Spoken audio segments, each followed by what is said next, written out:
Welcome to మహా news. నేను Mahalakshmi. AP assembly సమావేశాల సందర్భంగా అరుదైన సన్నివేశం ఆవిష్కృతమైంది.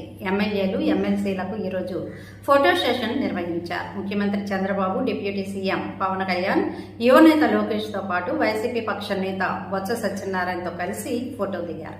గత కొన్నేళ్లలో ఇలాంటి అరుదైన దృశ్యం రాష్ట్రంలో కనిపించలేదు. వాస్తవానికి బడ్జెట్ సమావేశాల ముగింపు సందర్భంగా ప్రతిసారి ఎమ్మెల్యేలు ఎమ్మెల్సీలతో ఫోటో సెషన్ ఉంటుంది. అయితే రాష్ట్ర విభజన తర్వాత ఈ సాంప్రదాయానికి ఫుల్ స్టాప్ పడింది.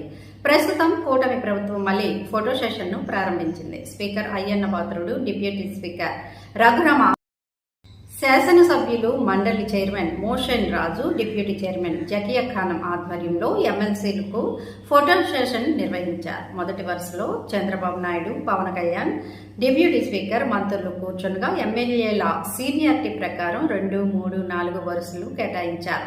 ఇక మండలి ఫోటో సెషన్ లో చంద్రబాబు, పవన్ కళ్యాణ్, మంత్రి లోకేష్ తో పాటు వైసీపీకి చెందిన ప్రతిపక్ష నేత బొత్స సత్యనారాయణ కూడా ఫోటో తీసుకున్నారు.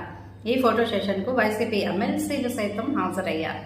మరో ఆసక్తికర సంఘటన చోటు చేసుకుంది. మండలి సభ్యులతో ఫోటో తీయించుకున్న తర్వాత పవన్ కళ్యాణ్ ను ప్రతిపక్ష నేత బొత్స సత్యనారాయణ ఆప్యాయంగా పలకరించారు.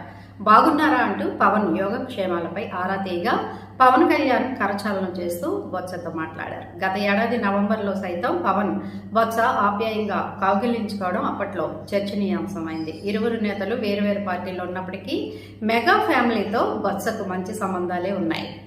ఆయన సోదరుడు లక్ష్మణ్ రావు ప్రస్తుతం జనసేన పార్టీలో కొనసాగుతున్నారు.